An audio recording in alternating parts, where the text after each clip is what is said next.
Ibu yang dikasihi Tuhan Yesus Kristus, dari kantor pusat IRMC, saya akan menyampaikan pesan firman Tuhan dalam rangka memperingati kenaikan Tuhan Yesus Kristus. Saudara yang dikasihi Tuhan Yesus Kristus, saat ini saya akan sampaikan kepada saudara satu pesan penting bahwa apabila masa antikris itu tiba, maka tidak bisa dicegah oleh siapapun. Saudaraku, jangankan seorang jenderal, seorang presiden ataupun bahkan raja tidak akan bisa mencegah datangnya masa antikris apabila masa itu memang sudah harus terjadi. Saudara yang dikasihi Tuhan, ini nanti akan menjadi topik di akhir dari pemberitaan firman kali ini, tetapi saya akan sampaikan dahulu ketika Tuhan Yesus naik ke surga. Saudaraku, sebelumnya ada 40 hari di mana Tuhan Yesus memberitahu atau memberitakan tentang hal kerajaan surga kepada orang banyak. Jadi Tuhan Yesus setelah mati kemudian bangkit itu ada 40 hari di mana Tuhan di dalam kondisi tubuh kebangkitan, dia berada di antara manusia. Maksudnya apa, saudaraku? Tubuh kebangkitan Tuhan yang menampakkan diri selama 40 hari kepada orang banyak dan kepada murid-muridnya itu adalah untuk memberitahu bahwa nanti seperti itulah tubuh-tubuh kebangkitan yang akan dipakai oleh Tuhan untuk menghakimi bumi, untuk menghakimi malaikat-malaikat, sesuai apa yang ditulis oleh kitab suci. Jadi saudaraku, Tuhan Yesus naik ke surga itu sebelumnya ada 40 hari di mana Tuhan Yesus memberitahu tentang kondisi tubuh kebangkitan. Kemarin sudah saya sampaikan secara detail di dalam pokok bahasan 40 hari di dalam tubuh kebangkitan, saudaraku, bahwa tubuh kebangkitan itu ternyata bisa makan juga, saudaraku. Tuhan Yesus ketika di dalam tubuh kebangkitan minta ikan, dikasih dan dimakan, saudaraku, dan ikan itu dimakan, masuk mulut, kemudian hilang, saudaraku, tertelan. Tidak seperti halnya ketika orang memberi sesaji mungkin kepada pepohonan dan lain sebagainya, saudaraku, kepada sesuatu yang dianggap saudaraku luar biasa, kemudian mengadakan sesaji, itu tidak berkurang, saudaraku. Kalau misalkan menyajikan 7 butir telur, saudaraku, maka sesaji itu sampai besok ya tetap 7 butir telur kalau tidak diambil oleh anjing atau kucing atau mungkin diambil manusia, saudaraku. Jadi saudaraku, tubuh kebangkitan itu unik tetapi dahsyat dan luar biasa. Dia bisa muncul di satu tempat pada satu ketika, saudaraku. Dia bisa menghilang pada satu ketika dia berkehendak. Itulah tubuh-tubuh kebangkitan, saudaraku. Itu juga tubuh kebangkitan yang dimiliki oleh Nabi Elia, juga oleh Henok. Saudaraku yang dikasihi Tuhan, jadi ketika Tuhan Yesus naik ke surga itu sebelumnya ada 40 hari di mana Tuhan Yesus memberitakan tentang kerajaan Allah, tentang kerajaan surga. Jadi yang diperkatakan, yang diberitakan oleh Tuhan Yesus itu adalah tentang kerajaan surga. Saudara yang dikasihi Tuhan Yesus Kristus, jadi sebelum Tuhan naik ke surga itu ada 40 hari di mana Tuhan memberitahu tentang kondisi tubuh kebangkitan. Bahkan ada seorang murid yang pengen sekali membuktikan itu tubuhnya Tuhan, pengen meraba, mencucukkan tangannya di lubang paku, saudaraku, tangan yang pernah terkena lubang paku itu, saudaraku. Itu menggambarkan tubuh kemuliaan yang kelak, saudaraku, akan merestorasi bumi setelah bumi itu hancur karena kiamat, karena akhir zaman, karena bom nuklir dan senjata kimia dan senjata-senjata pemusnah massal yang lainnya. Saudaraku, itulah nanti tubuh yang akan merestorasi bumi di dalam waktu sekejap. kemudian mewarisi kerajaan 1000 tahun damai. Saudara, sudah berulang saya sampaikan, kalau bumi ini rusak karena nuklir, karena senjata kimia, karena senjata pemusnah massal, saudaraku, maka kalau itu diperbaiki dengan bulldozer, dengan alat-alat berat, itu saudaraku akan makan waktu bertahun-tahun, puluhan tahun, ratusan tahun bahkan, saudaraku. Tetapi ketika yang melakukan restorasi itu adalah tubuh-tubuh kemuliaan seperti tubuh Tuhan Yesus yang sudah menampakkan diri kepada murid-murid selama 40 hari itu, saudaraku, maka itu bukan perkara yang susah. Tubuh kebangkitan itu merestorasi bumi di dalam waktu yang sangat singkat dan luar biasa. Kemudian nanti setelah Tuhan Yesus Kristus datang, saudaraku, maka Tuhan Yesus bersama orang-orang kudus yang sudah dibangkitkan, saudaraku, di dalam tubuh kebangkitan, dan orang-orang yang harpaso, saudaraku, akan mewarisi satu masa yang disebut dengan masa kerajaan 1000 tahun damai di bumi, saudaraku. Nah, saudaraku, itu bisa terjadi karena bumi direstorasi oleh tubuh-tubuh kemuliaan, tubuh-tubuh kebangkitan yang sedemikian dahsyat. Bukan direstorasi, bukan direhab dengan bulldozer, dengan alat-alat berat dan lain sebagainya, tetapi dengan tubuh kemuliaan. Ini yang harus saudara ketahui.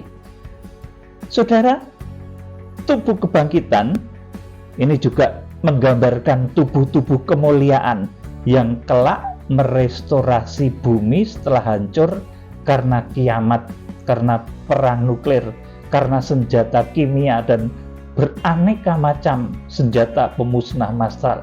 Saudaraku, nanti bumi rusak dan akan direstorasi dalam waktu singkat oleh tubuh-tubuh seperti tubuhnya Tuhan Yesus yang menampakkan diri kepada murid-murid selama 40 hari itu. Makanya dahsyat.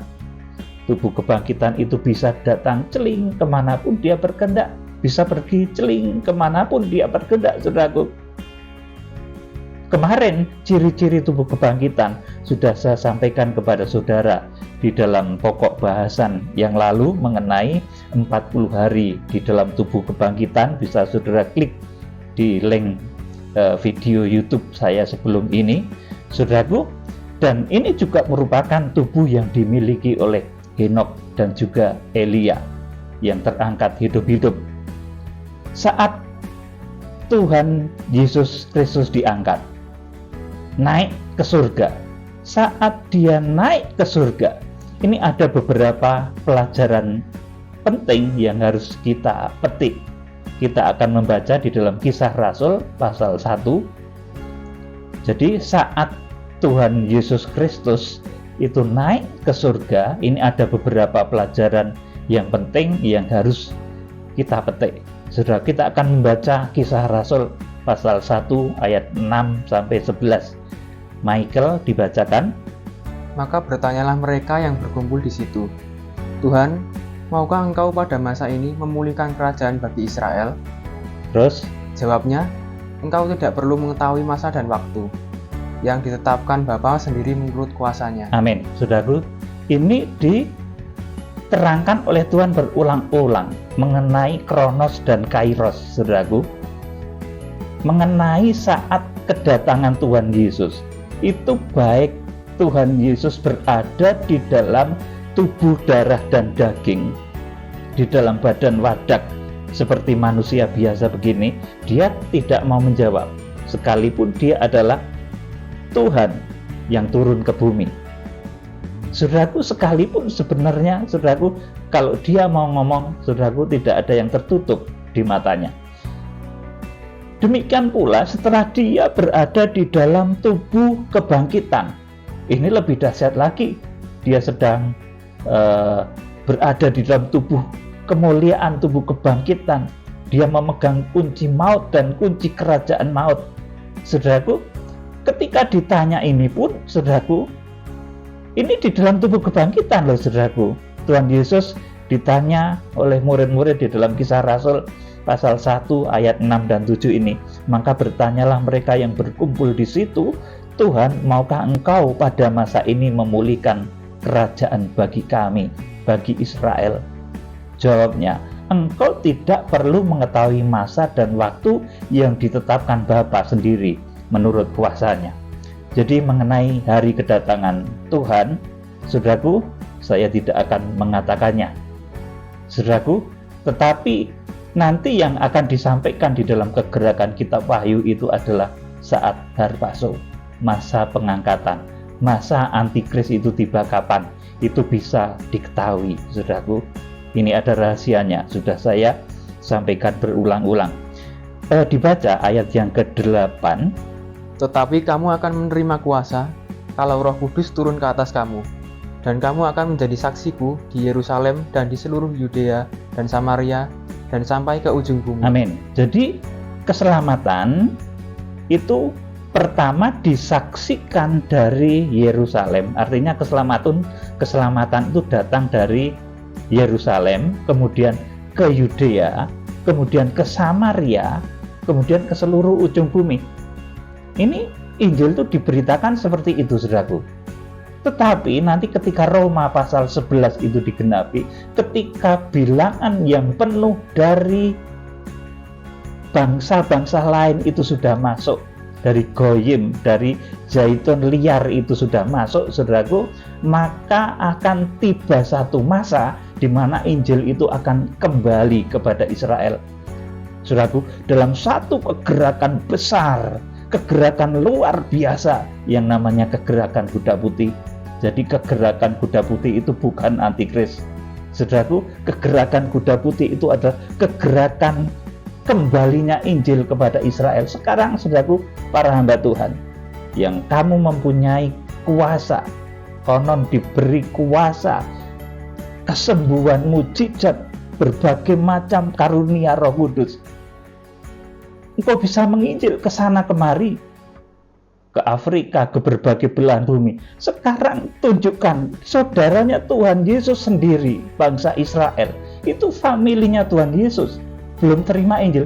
Ayo sekarang engkau injili bangsa Israel.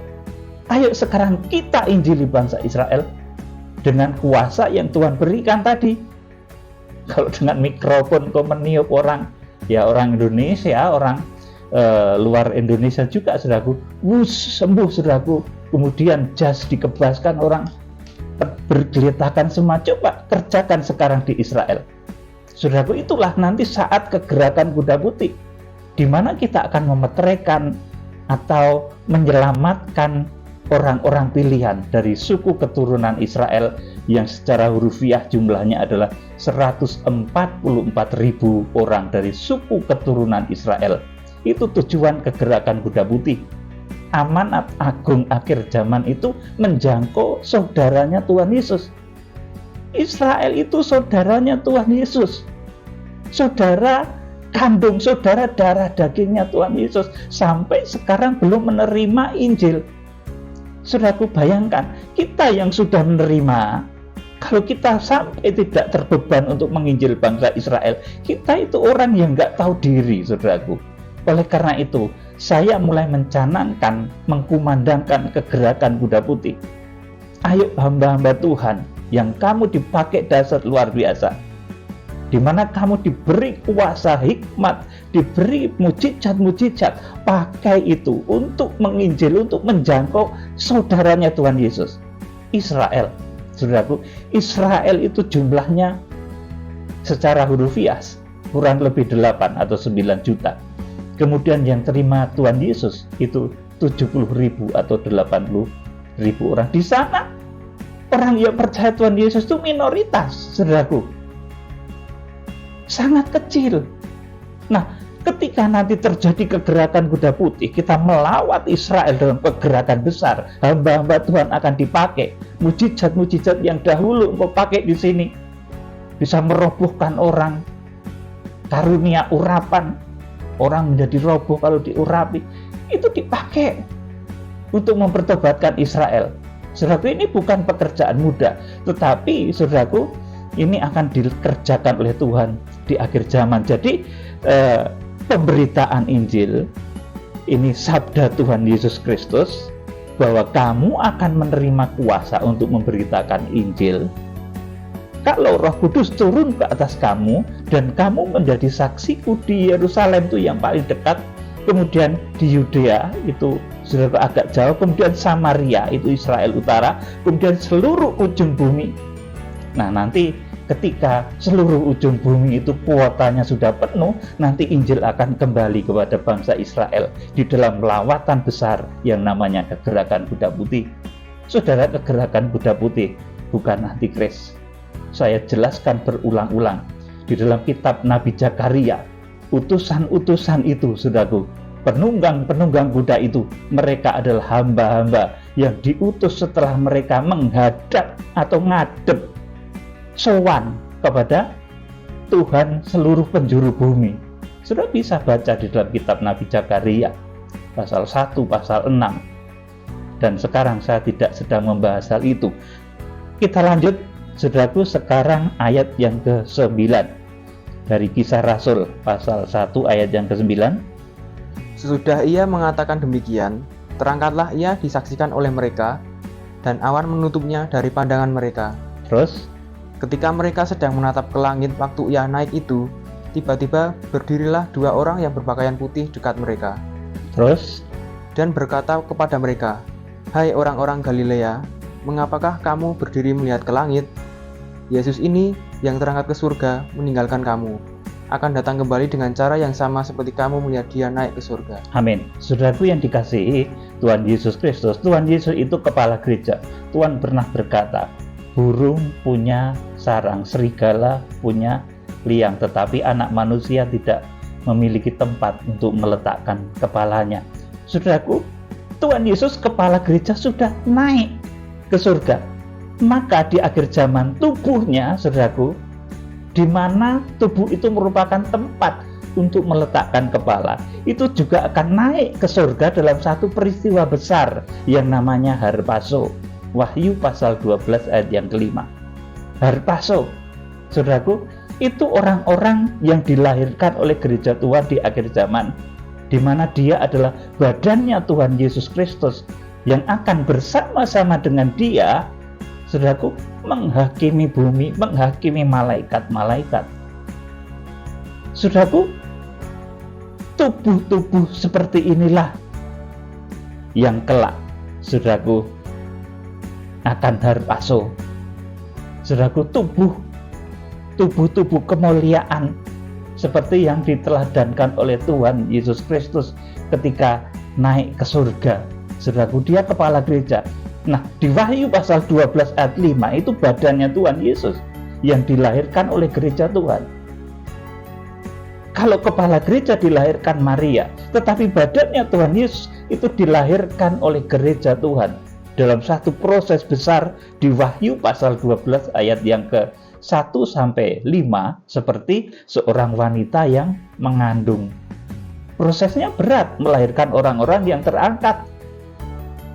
Orang terangkat seperti Henokh, seperti Elia, itu untuk melahirkan orang-orang seperti itu tuh berat. Saudaraku, harus menyucikan diri, saudaraku, menjaga kekudusan hidup. Harus berkata benar, saudaraku. Ucapan, tindakan, saudaraku, ini harus selalu benar. Meskipun kita ditandai dengan banyak keterbatasan, tetapi dengan kuasa korban Kristus, kita akan bisa menggenapi semuanya. Di akhir zaman, saudaraku, badannya Tuhan Yesus ini juga akan naik ke surga. Saudaraku, kita akan baca Wahyu pasal 12 ayat yang ke-5. Ini badannya Tuhan Yesus yang dilahirkan oleh gereja Tuhan, yang digambarkan sebagai seorang wanita yang berpakaian matahari, bulan, dan bintang. Kalau dulu Tuhan Yesus itu dilahirkan oleh Maria dan dia diangkat. Saudaraku, dia naik ke surga di dalam Kisah Rasul pasal yang ke-1 ayat yang ke-11. Tetapi nanti badannya Tuhan Yesus itu juga akan naik ke surga di dalam satu peristiwa besar yang namanya harpazo. Dan prosesnya nggak gampang, melahirkan orang-orang yang sedemikian sempurna imannya seperti Henokh, seperti Elia. Karena harus mengalahkan banyak problematika dalam kehidupan ini, penyakit, berbagai macam masalah, saudaraku, itu harus bisa dikalahkan, saudaraku. Dan kalau saudara mengikuti dalam kegerakan kita Wahyu, saudara akan terpelihara tubuh jiwa rohmu sampai kegenapan kitab Wahyu. Kita akan membaca Wahyu pasal 12 ayat yang ke-5. Kalau tadi di dalam Kisah Rasul pasal 1 ayat 11 itu naiknya kepala gereja. Tapi Wahyu pasal 12 ayat 5 ini naiknya badannya Tuhan Yesus Kristus. Tubuh Kristus itu naiknya di sini. Saudaraku, kita akan baca Wahyu 12 ayat 5 dibacakan Michael. Maka ia melahirkan seorang anak laki-laki Ya, terus yang akan menggembalakan semua bangsa dengan gada besi. ya, sampai di sini. Akan menggembalakan segala bangsa dengan gada besi. Kenapa demikian, saudaraku? Karena orang-orang yang sempurna tadi, saudaraku, mereka akan mengiring kedatangan Tuhan. Yudas katakan, Yudas 1:14 itu, Tuhan datang bersama beribu-ribu orang kudusnya. Nabi Musa juga katakan, Tuhan datang dengan puluhan ribu orang kudusnya. Dan itu adalah orang-orang yang memang level rohaninya adalah orang-orang yang level harpaso ini. Henokh juga ngomong seperti itu. Saudara yang dikasihi Tuhan Yesus Kristus, diulangi Wahyu 12 ayat 5 sampai selesai.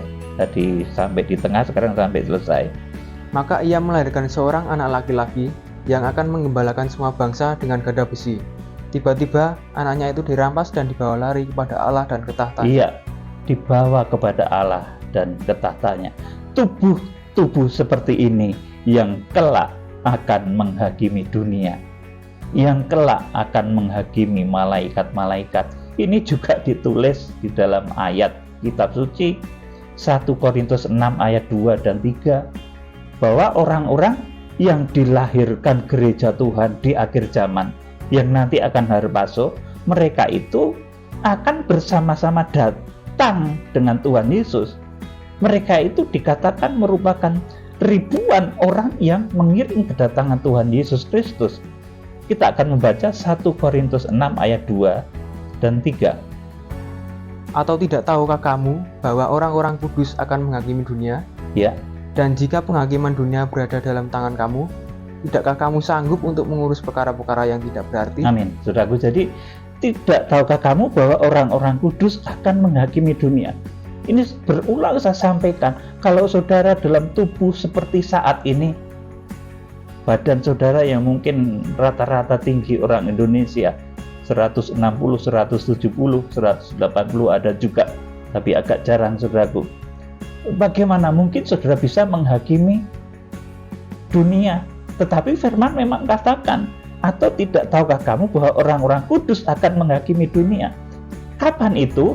Ketika nanti saudara sudah harpaso, sudah melalui Wahyu pasal 12 itu, saudara sudah diubahkan dalam tubuh kemuliaan seperti Tuhan Yesus Kristus di dalam Kisah Rasul pasal 1 ayat yang ke-11 tadi, saudaraku.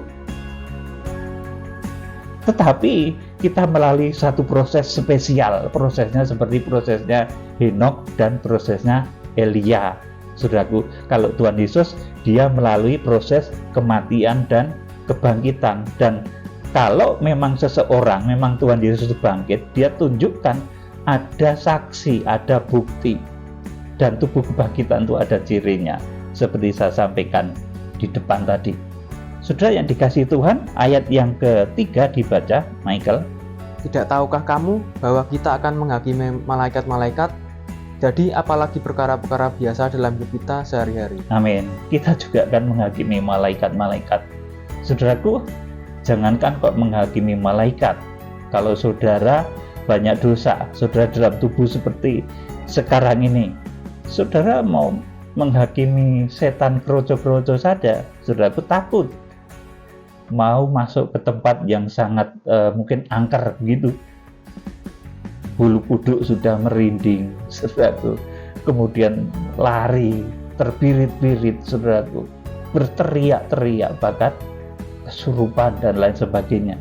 Tetapi saudaraku, kalau kita sudah berada di dalam tubuh yang diubahkan, tubuh yang harpaso, saudara, kita nggak takut dengan hal seperti itu. Mereka yang akan takut, saudaraku, karena kita diberikan mandat oleh Tuhan. Di sini jelas sekali, tidak tahukah kamu bahwa kita akan menghakimi malaikat-malaikat. Jadi ketika harpaso, Wahyu pasal 12 ayat yang kelima, itu nanti kita akan bersama-sama Tuhan menghakimi dunia dan menghakimi malaikat-malaikat. Wujudnya apa? Wujudnya adalah pencurahan 7 bokor murka Allah yang ditulis dalam Wahyu pasal yang ke-15. Saudaraku, jadi sekali lagi, tubuh-tubuh seperti inilah yang dilahirkan gereja akhir zaman dalam puncak pergumulan. Tuhan datang bersama beribu-ribu orang kudusnya.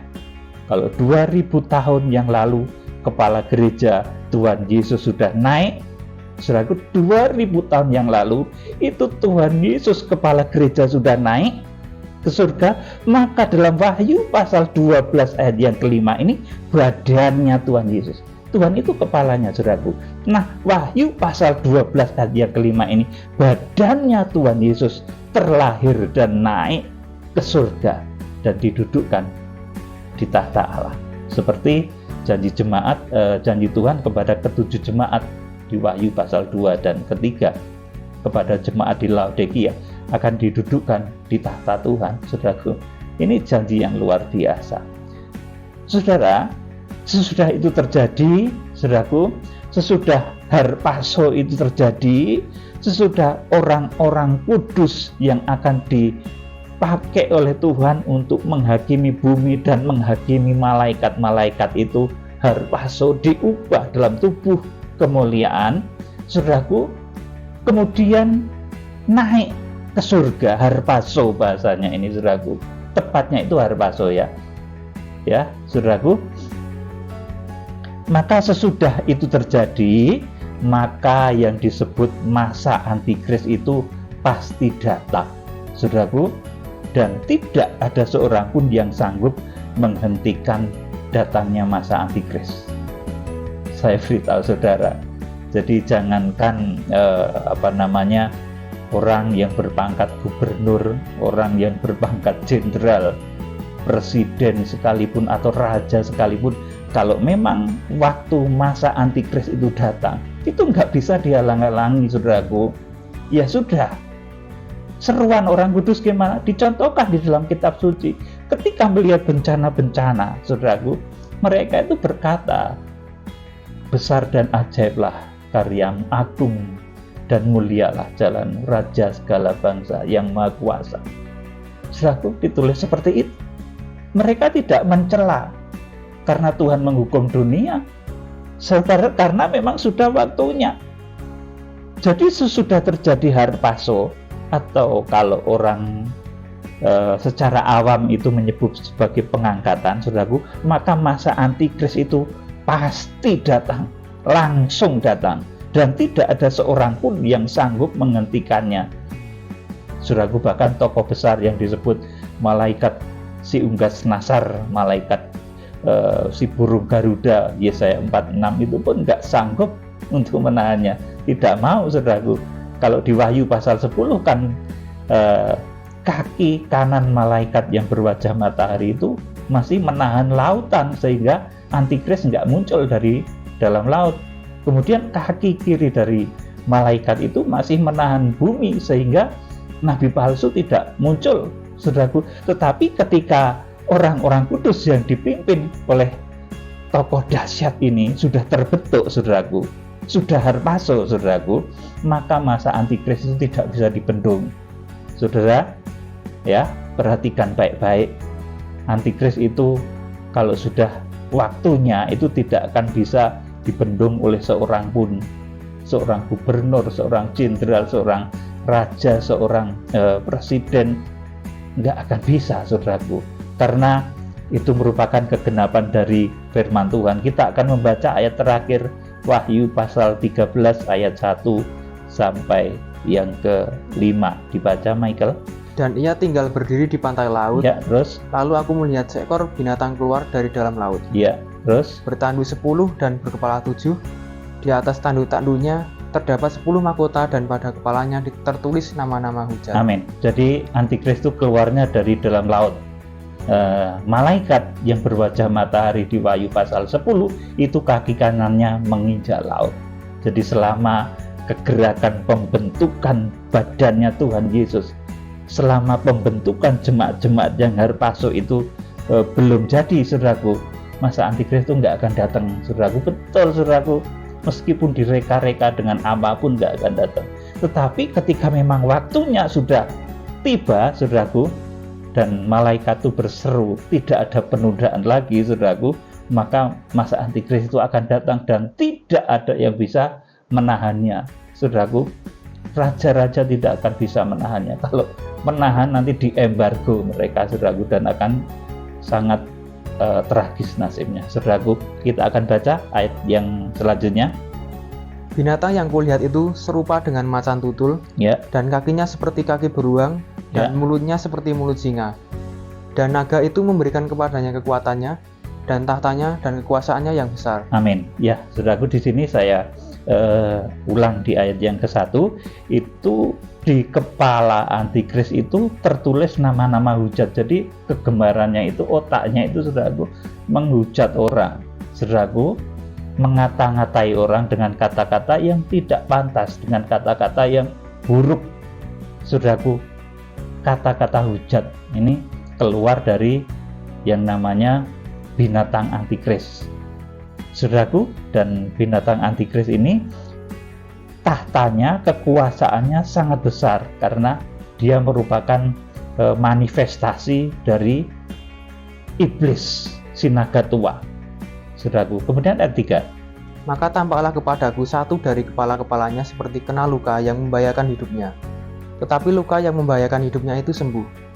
Seluruh dunia heran lalu mengikut binatang itu. Terus, Dan mereka menyembah naga itu karena ia memberikan kekuasaan kepada binatang itu.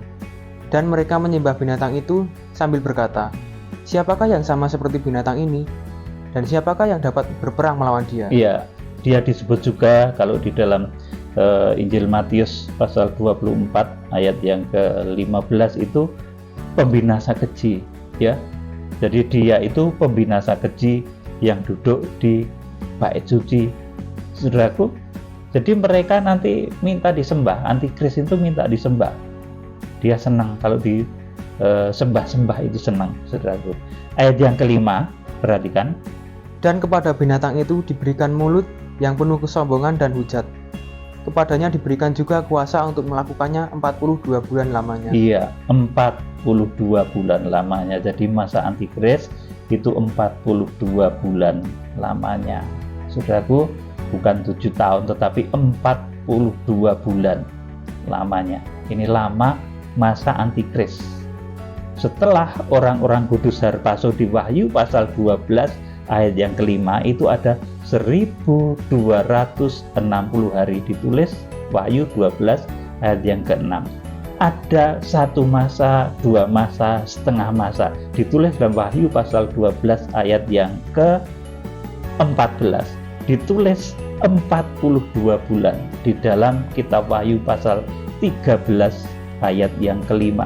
Ditulis pertengahan ke-7 tahun Daniel 9 ayat 27.